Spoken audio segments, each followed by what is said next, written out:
the criticisms that I read about behavioral economics, though, is that I guess a lot of the study, or maybe it's most of the studies that you do, the evidence that you come up with is from lab experiments.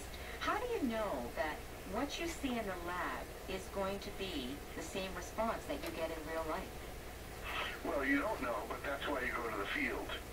So that's one reason I got interested in studying financial markets. But let me give you one amusing example from financial markets. There's a mutual fund that happens to have the ticker symbol CUBA, Cuba. Now, needless to say, it's an American mutual fund. It can't invest in Cuba. That would be against the law, and furthermore, there are no securities traded in Cuba. But it invests in things like the Caribbean. Now, this mutual fund, it's a type of mutual fund called a closed-end fund, which means it can sell for more or less than the assets it owns. It typically has been selling at about 15% below the value of its assets until December of last year, when it started selling at a 70% premium, meaning you'd have to pay $170 to get $100 worth of securities. Now, you can probably guess what happened. That was the day that President Obama announced his intention to restore diplomatic relations with Cuba. Now, the assets that this fund owned didn't change at all, but the price of the fund shot up. So that's real money, that's millions of dollars, that's not in the lab, and, you know, we have hundreds of studies showing that the same behavior we see in the lab, we also see in the real world. And what does that show about people? It shows that people are human, and if we're going to understand any kind of market, whether it's an automobile market, I have a friend who has was written a paper that shows that people are more likely to buy convertibles if it's a sunny day.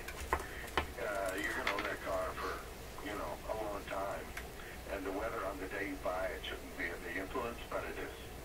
So if we're going to understand any kind of market, we have to recognize that the people interacting in that market are humans, and if we understand their quirks and misbehaviors, then we're going to do a better job of understanding that market.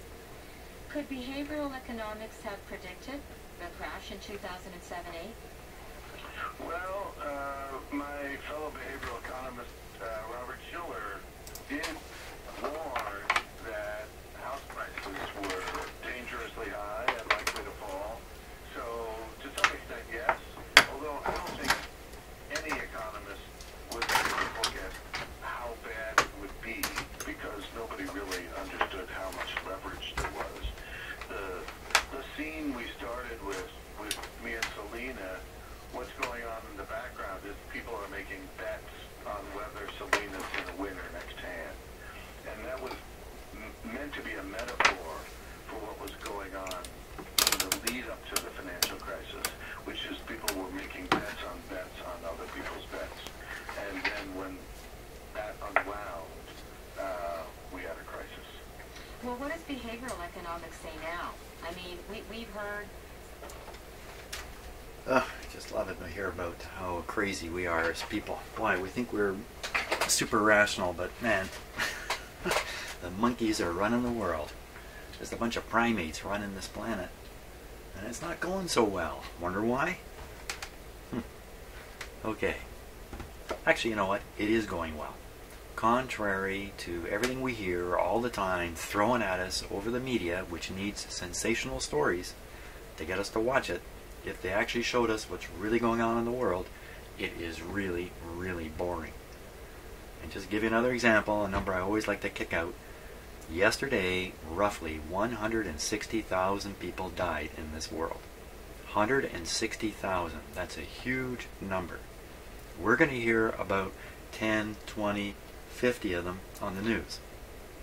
Onesie-twosies, people shot here and there, maybe a bus somewhere with 20 people on it, maybe some terrorist bombing or errant bomb into a hospital, 20, 30 people.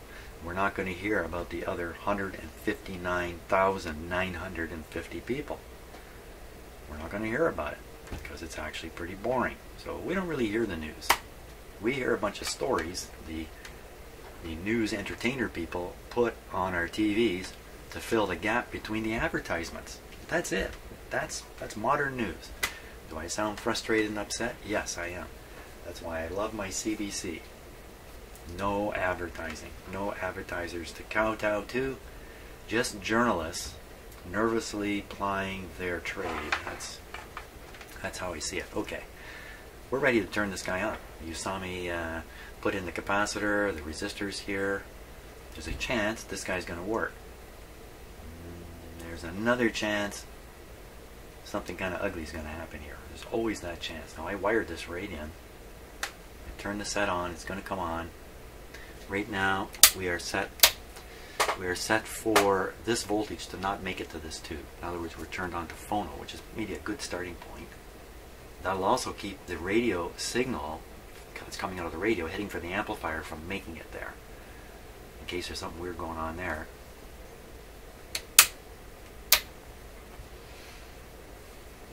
And for the first time, hold on, I didn't hook up the red wire.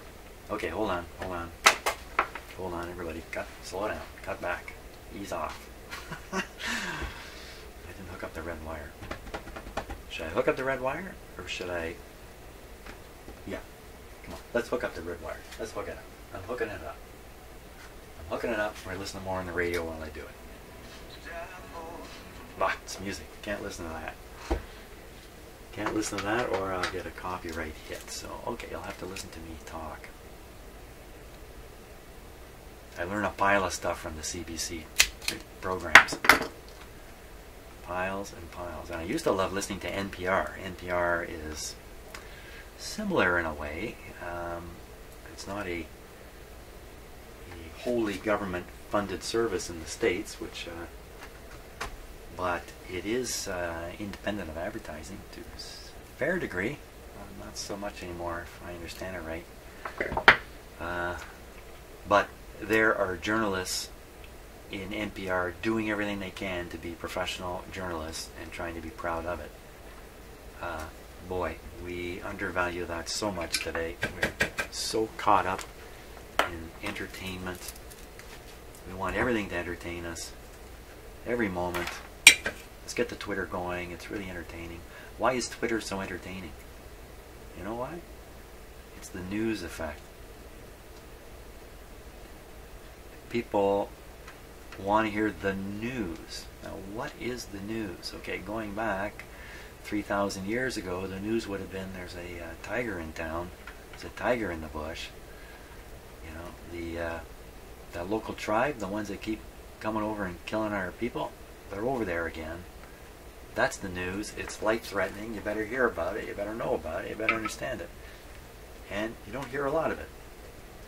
I'm sure you could go days and weeks and months picking your berries and not worried about the tribe 2 kilometers down the river until you get word that, hey, we think we saw them in the woods. That's the news. Got to hear it. So here in today's world, anytime we hear anything that can qualify as news, which is information coming in that might have something to do with your safety and well-being, our ears perk up immediately because it may be a threat and we need to hear about it and we need to understand it. Now, that's the automatic system that's being triggered constantly by the news, by Twitter. Twitter, which is nothing more than constant news. Every tweet is potential news. You got to read it. That's why people are driven to do these things. They can't stop reading Twitter. It's not because it's rational. It's irrational behavior which worked well for us back when we lived in the jungle or the plains or down by the sea, wherever we used to live, in a cave. Yeah. Okay. I can't delay it any further.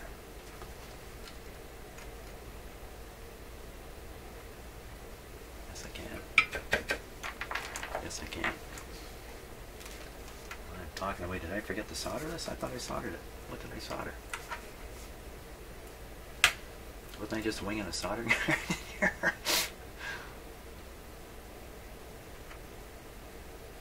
Soldered something, I thought. What? I was paying too much attention to what I was saying. I had the coin was on the other foot. Usually I'm paying too little sense to what I'm saying. That's because I was trying to make a grand point. Kind of hoping somebody cares out there about my grand points. Okay, here we go. We are ready. This could be it. This could be it. This could be the first time we hear some sound come out of here. The first time we see smoke and flames come out of there. B plus. Right, I gotta monitor the B plus. Let's freshen up the meter here because I'm sure it's gonna go to sleep in a moment. We still have heavy restriction. Going to be low voltage in here compared to what it would be if we didn't have the restriction on. Okay, I'm sticking my voltmeter right on one of those capacitors. Still got 15 volts left in it. Here we go. Dum dum dum dum dum. That was me, by the way.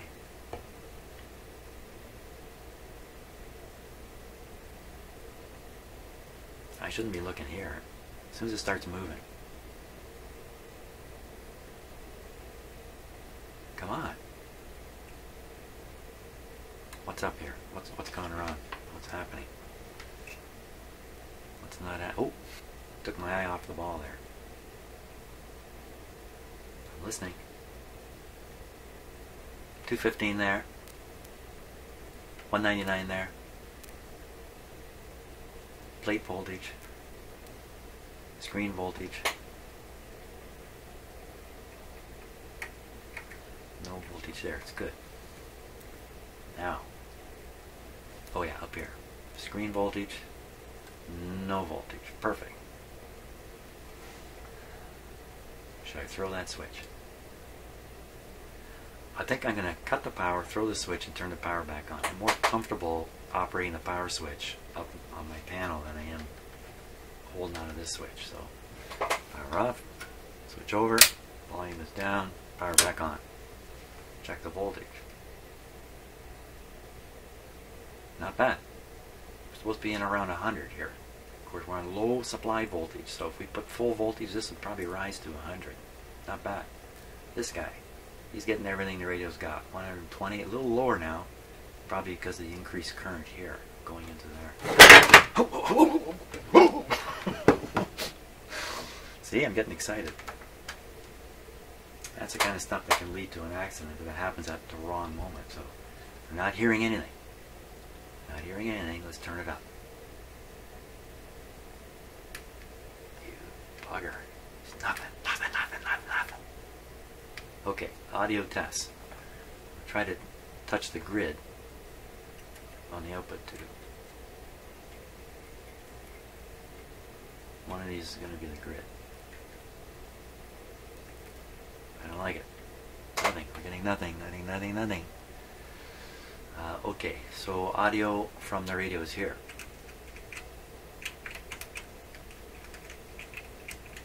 We don't hear anything whatsoever. Nothing whatsoever.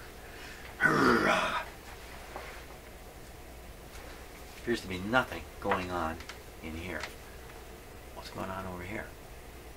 Okay, so this is both sides of the filter capacitor. In between it is this coil. The voltage on both sides. The field coil is good. We have voltage on the output transformer reaching the plate. Okay, the grid on the output tube could be driven into cutoff from a problem of some sort. Let's check the grid. Which one's the grid on the output tube? Can you tell I'm kind of rushing because I have the sensation that time is running out for this radio. I better hurry because it's 6v6. The grid, pin 5. Pin 5 is the grid. You should hear some sound when I touch it. Grid 5. So this would be 8, 7, 6. This is 5.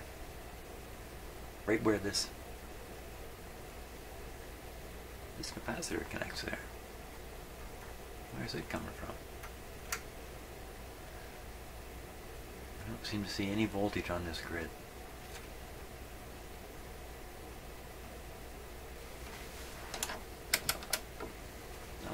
necessarily a bad thing. Okay, next possibility is open cathode resistor. So we need to know the cathode. Cathode on the output tube. Let me find it there. It's in my book, my book.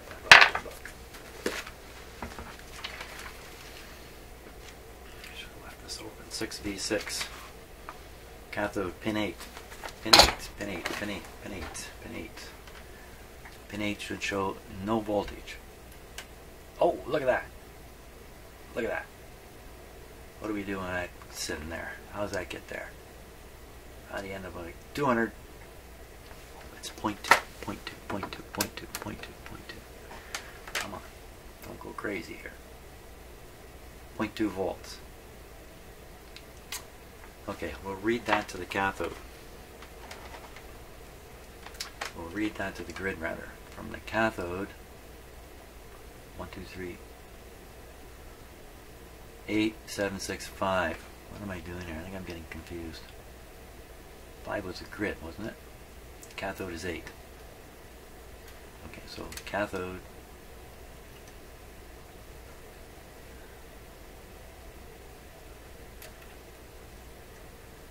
doesn't look right. There's no bias. No bias on your tube.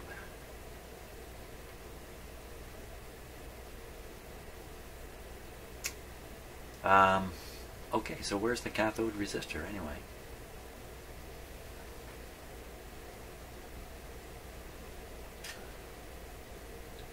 So I can see a wire here going from the cathode right here heading up to the big capacitor. So that's going to be the bypass capacitor. The other thing connected to this terminal is a capacitor back to the plate.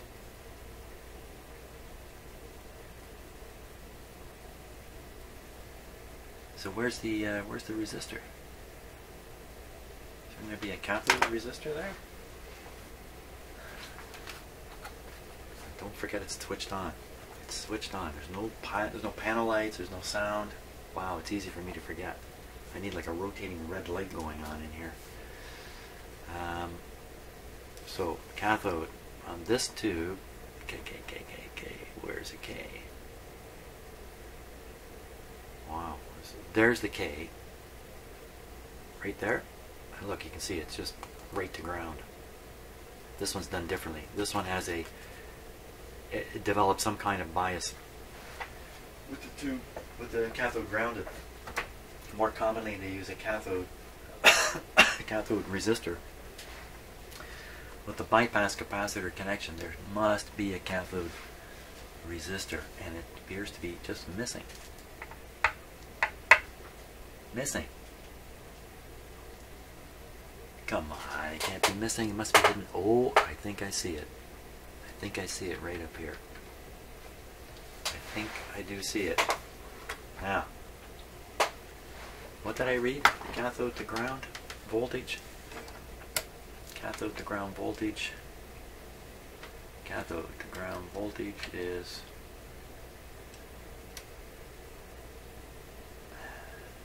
didn't I see 200 volts there a minute ago? Pin 8.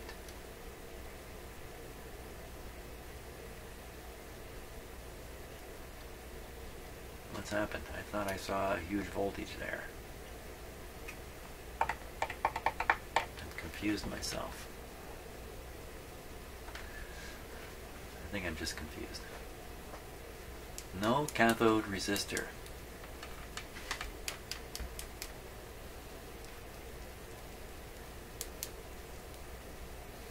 You're rubbing two sticks together might generate an idea here. The only idea I have is to stick one in. Power off before I forget. Okay. What are the chances that somebody... No, cathode, what am I doing? Cathode, yeah, I'm thinking too fast. I'm running over my own thoughts. They're falling, I'm just running them over and leaving them in the ditch. I better slow down. Cathode resistor's probably up there. So hidden out of view, anybody could forget about it. Let's find out if that's really the case. Prop this up a little higher.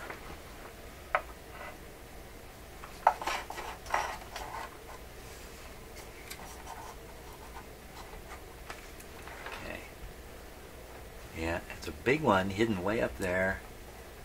He's jammed up against the chassis, and he's going to the ground terminal. It's hard to get to. Let me stick my fingers in there now. It's going to ground, so that's right. And the other side of it is going to the same capacitor terminal up here as the black wire that's coming from the cathode. So there's no doubt that's the cathode resistor. And what is it? I can't even see it in there. We're going to have to cut it out and bring it out.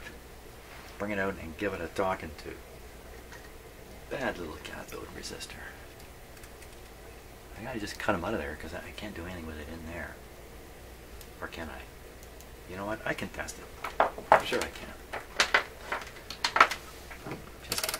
can. This should be 300 ohms, somewhere in that range. 200, 300. Okay, so that's the ground terminal there.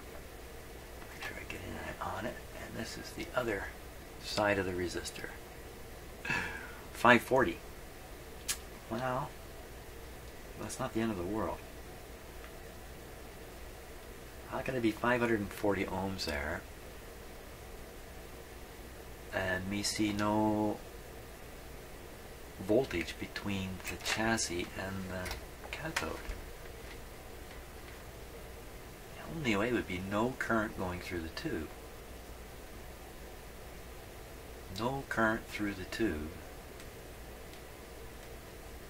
It's either because the tube is in cutoff, the grid has gone way positive, or the tube is defective. I tested this tube, didn't I? So, in terms of the grid going way positive, there's a grid resistor here to ground to bleed down any voltage that might build up on it. Here's a capacitor blocking any DC from getting to it, and I tested it. I don't see the grid as positive. I can't see the tube is in cutoff. It has both plate and screen voltage. They seem appropriate now. Good enough anyway. The cathode resistor appears to be in place, but it's a little high. A little high should mean more bias, but I'm not reading any bias because there's no tube current.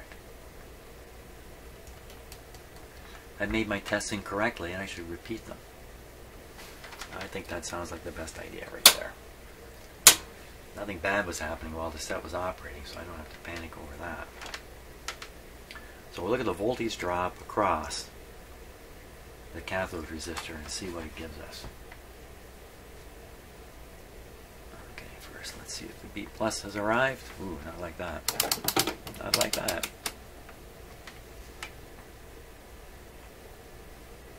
B plus is coming. Okay. Now, so we just go to ground and right onto this terminal here.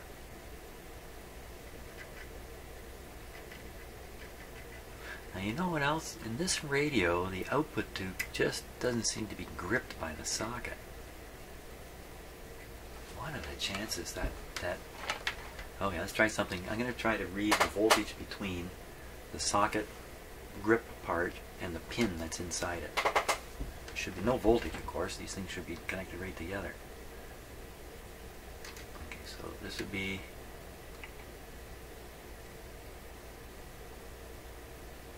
no way. Okay, hold on. Let me I gotta verify this for sure. Don't forget the set is on, Jim. Don't let your fingers go in there. I get too fascinated by one thing. Okay, so now. Well, I'm not going to see it like that. You should, if I see a voltage here, we're in trouble. Testing. Okay. This is the plate, man. I can't believe these. This I can't believe it. Yeah, 0. And the grid one's a little tricky. I think I got to test the tube again. I think I got to close the the grips here a little bit. That's not something I like doing. And I think the problem is right in the tube now in some way. I don't know what else it could be. What else could it be? Okay. Tube testing time. Tube testing time. Down those crime rates. We might learn a thing or two from Portugal. Throughout the 1980s All set. and 1990s, Portugal had the highest rate in the European Union of HIV among injecting drug users. Backwards. Then in June 2001, Portugal passed a series of laws decriminalizing all drugs within its border. Everything. Rather than an epidemic of drug tourism, as everybody feared, drug usage actually went down. For example, Portugal has the lowest rate of marijuana usage in the EU, about 10% of people over the age of 18. By contrast, in the United States, with some of the toughest drug laws in the world, the figure is 40%. Experts now say that Portugal manages and controls its drug problem better than any other country in the West. It should be clear by now that prohibition doesn't work. It didn't work for alcohol in the 20s, and it doesn't work for drugs nearly a century later. Think of the billions now spent on enforcement, interdiction, court time, police resources, and imprisonment. Now think of that amount of money being spent on treatment and education. This will only happen, though, when governments come to the understanding that drug use is a medical, not a criminal problem. For those of you who may not realize it because you're not Canadian, Canada is on its way to legalizing marijuana. And the current government has promised to bring out legislation next year. And trying to take its time to do this properly. And we have other examples in the world, and one that was just described. And plus down in the States, there's a few American states now where it's legal. And you can see what kind of commerce has developed, activity around it, and the ultimate effect on society and that.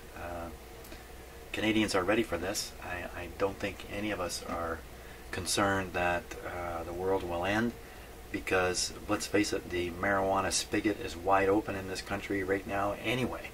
It's just, if you want to go get some, you're going to be meeting up with some nefarious character. So I think it's a great thing. I really do. I think the whole idea, just to talk here for a moment, the whole idea of putting people in jail for puffing on marijuana is just so ridiculous. It's absolutely ridiculous. It's a crime. It's a crime to put people in jail. The same people who put people in jail for smoking marijuana go home at night and have a glass of wine with dinner. How do they do this? I don't know. Anyway, off my soapbox. Wow, I'm really soapboxing it today here. So the weird thing about this tube, and I don't think I've ever seen one test this way, and I noticed this before, the first time we tested it too, but I didn't comment on it at all. This is supposed to come up to 2300 minimum. So let's see, 2300 would be here, 3700, oh that's off scale, 3700 on this scale. Okay, so 23 is here, 37 is around the G in the word good. It goes higher.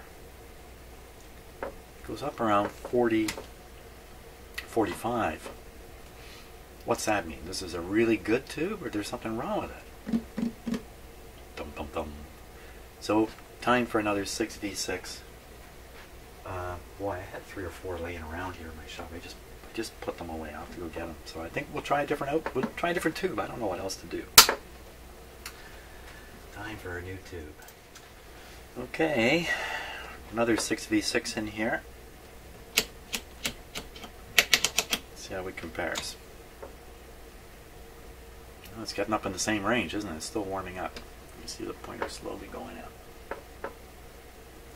But it's actually stopping right around 37. You know, I don't know what else to do. Plug it in. Can't imagine it'll be any different. I don't want to mix these up. So this is the original. The original will go here. It's my new place to forget about things. We'll plug in the tube. We'll give it another try. We'll see what happens.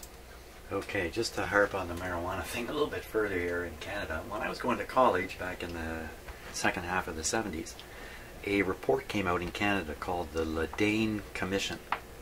And Canada's government at that time decided to take a complete look at marijuana and see if, in fact, something had to change with the legislation, which of course made it illegal, actually classified it as a narcotic, even though there's nothing narcotic about it. So this Ledane Commission produced the world's leading report. It took all the other reports that were done in the world, and marijuana has been studied like crazy, more than any other drug, as far as I know, way more than any other drug.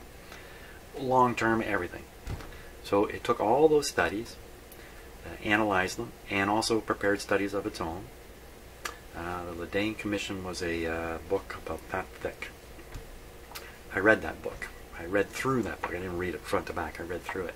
And I read the comments of the commissioners at the end, where I don't know if it was 3 or 6 commissioners, I don't know how many it was now, what they determined. They had their own opinions, separately held opinions, detailed in the book. All of them wanted it legalized immediately, because they saw just what I mentioned before.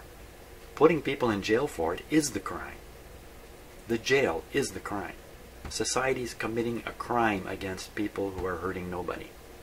And, of course, all the other aspects of prohibition leads to criminal activity. We all know that. So that was back in the mid-70s. Here we are, what? 40 years later. 50 years later. I don't even want to say that. 40 years later. Wow, it takes a long time to get things places. Okay, so I got the tube plugged in. All I got to do is hit the switch. Got my voltmeter almost ready here. Got my camera high in the sky. I think we're ready. Okay, maybe this is going to make sound this time. Maybe because I didn't have full voltage on this thing, it didn't work. So, okay, I'm guessing the tube I put in there is no different than the last tube. I don't expect any difference in the operation of this. Getting quiet now.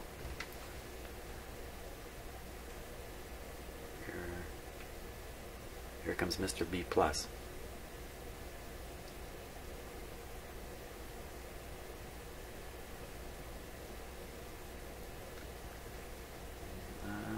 Not doing so well, is he?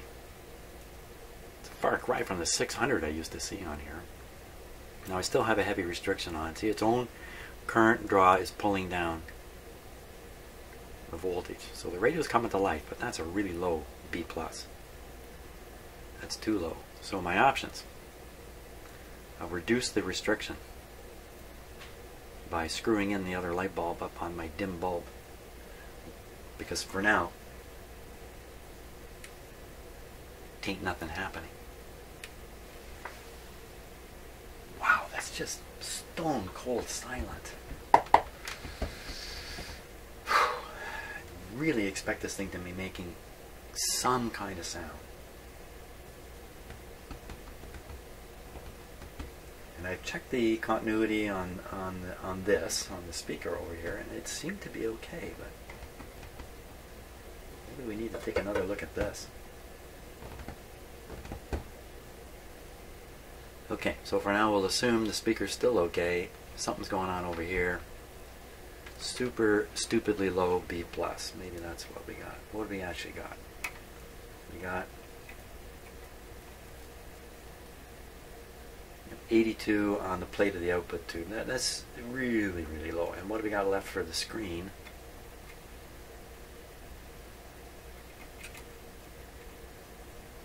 50 on the screen. I think, it is too low. So I'm going to jack up the supply voltage. Make sure the volume's down. Not quite all the way. And we will now jack the voltage up.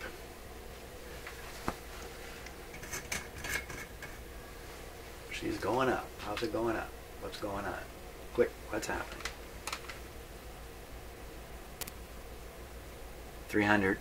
300's okay.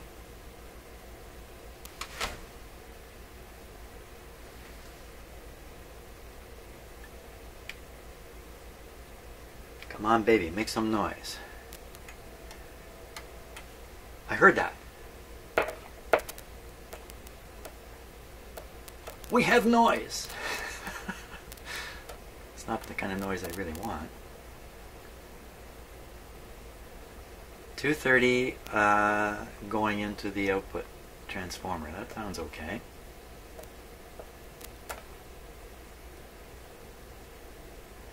$100 almost exactly. Isn't that what it was supposed to be? Ha! How's that for calculating a resistor? Woo! We don't have full voltage on this yet, so that 100 will become 110 or something when I put full on. Now I'm just being very quiet, listening for anything bad. Okay, we're running at 92 volts. The set is drawing 30 watts. 30 watts is good. 30 watts is very good. So we heard a little sound. Let's tap the. That's not too happy. Let's tap the output of the volume control. My special testing screwdriver. See if we hear it.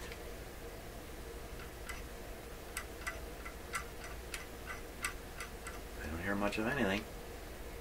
Let's go on the other side of the capacitor here. This is right on the grid now of the triode in the detector tube.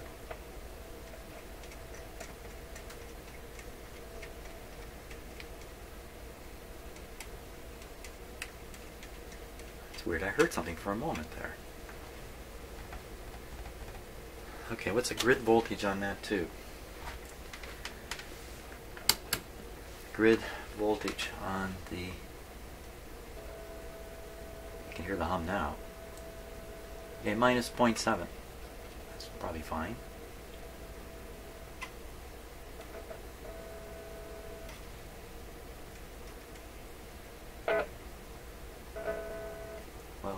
Whoa, how come that got so loud there? Now it's nothing.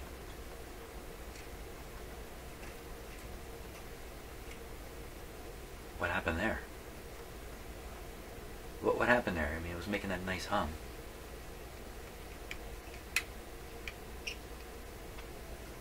Bring back the hum.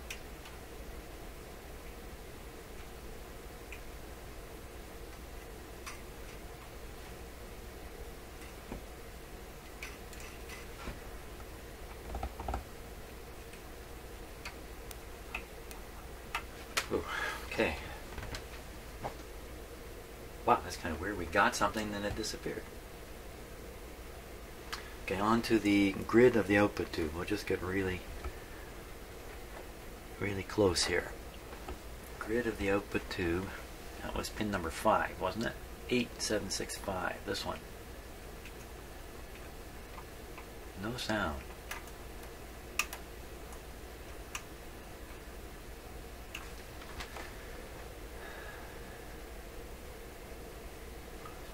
Voltage across the cathode bias resistor. 13 volts. Well, there's grid current. I mean, plate current to generate this cathode current. 13 volts. Sounds kind of nice to me. 13 volts. 13 volts. Is the tube in cutoff? Typical operation of a 6V6 grid number 1 should be -8, can be -12, -13. So if you have a B plus of 250, you want to have -12. -12 is the kind of thing we should see on there. Somewhere around -12. And what we're actually getting is 5. No, not there. Here.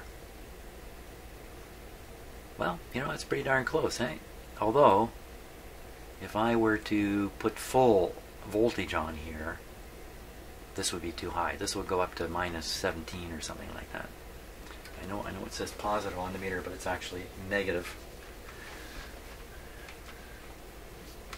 and the grid is actually being driven negative relative to the cathode by this voltage here. I only got to be cut off, which is why we're hearing the hum when we sometimes hear something. Why only sometimes? Why not all the time? Is there a switch here? Let's turn down the volume.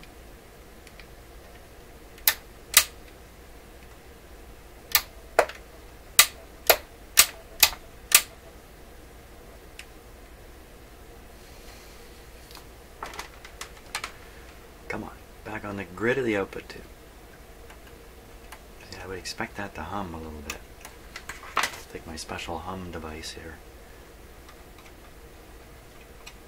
Why would that be just... Of course, the volume doesn't do anything at this point. You should leave it alone. Why no happy sounds coming from here?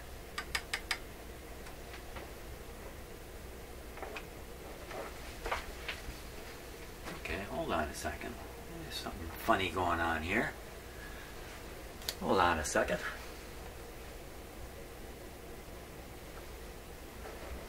Hold on. So the grid of the output tube should be getting its signal from the plate of the triode in the detector through a capacitor.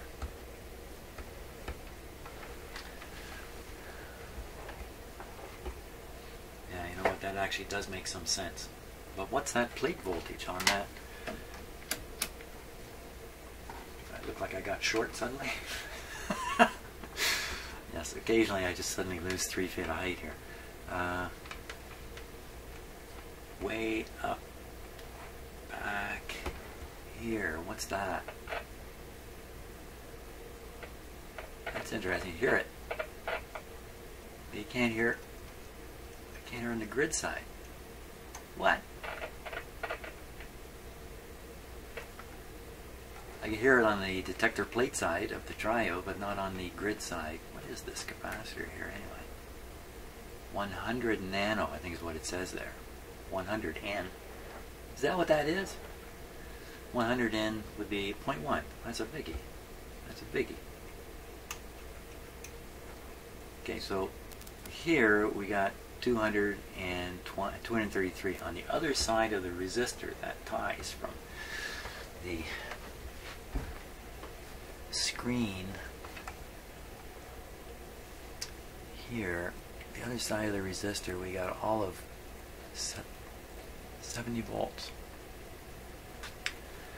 That's, I think, a screen in the 6 in the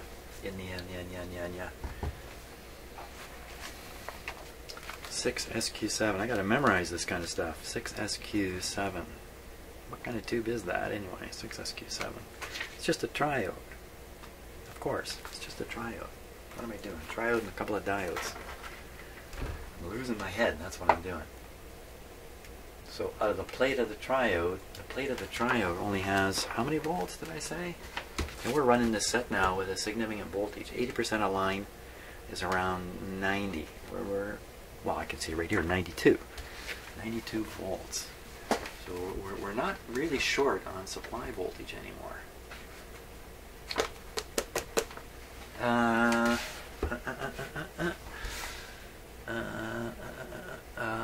Low. So what is that pin? Right, that's what I was doing. 6SQ7. 6SQ7. That pin number. Would be pin number 876. Pin number 6. Pin number 6. Pin number 6. Pin number 6 is the plate. Okay, that is the plate. The plate is getting 60 volts. And what's it looking for? Typical operation. 100 up to 250. 100 to 250. 100's a low. It's below the low. You know what? Insufficient plate current. Resistor's gone high. Can't supply enough plate current, causing the triode to fail to operate properly in the detector tube. That's my theory. One easy way to check this is just give it more voltage. Give it more. Give it Give it all you got. You know what? I'm not too afraid of doing that. Let's just check this again. So we think there's insufficient voltage on the plate at 70.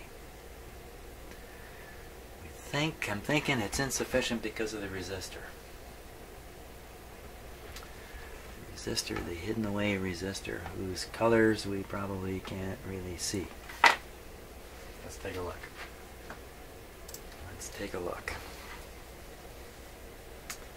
Okay, so the blue capacitor, right below it, hidden behind, there's a resistor.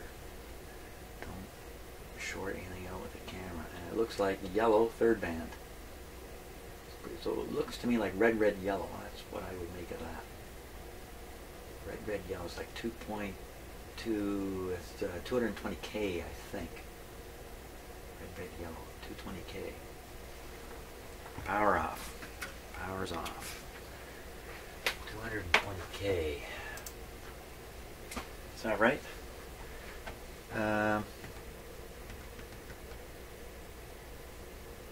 22K. 22K. I think.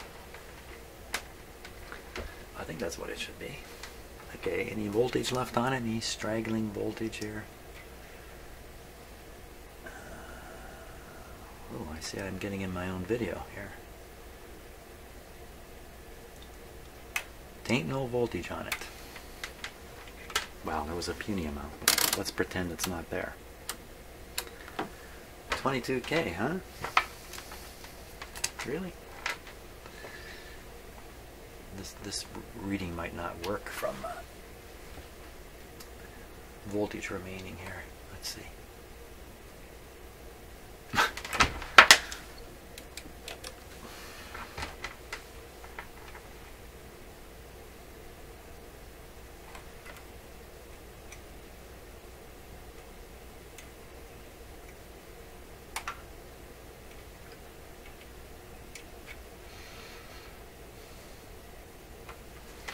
Well, that's a 200K scale and it didn't show up.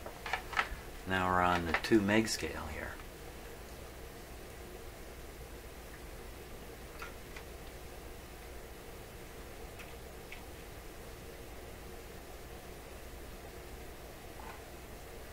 Okay, so we're getting what, 300K there? Where'd it go? The 300,000 ohms. 300,000 ohms, and I'm thinking it's a 22. That's a 10 times rise. That's way out. Okay, all indications are that that resistor has gone high. It's a plate resistor. It carries current. It works hard. It's a low wattage resistor. It probably just got old and tired, and didn't want to carry on with life anymore. Thought, what's the use, man? My whole life's been in this radio. I don't even listen to the radio. What a lousy life. So we're gonna cut them out of there. Power's off. Let's just do that. Double safety. Kind of awkward behind this blue. So it's coming from the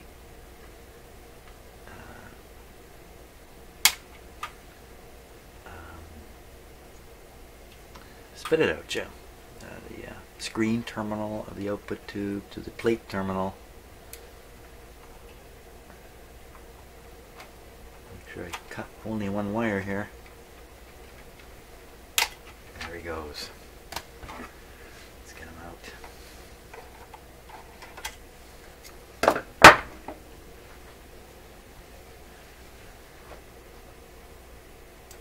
he is, lying dead on my bench. Put just a little more light on it. Maybe we can see the colors. Yeah, pretty good. Red, yellow. Don't think there's any doubt about that. Red, yellow. Red, yellow. So I think that is 22K, or 20K would be nice. 20K. 20.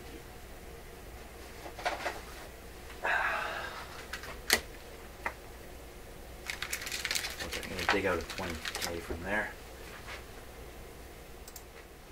Okay, so did I misspeak? This is a 200. This is a 220K.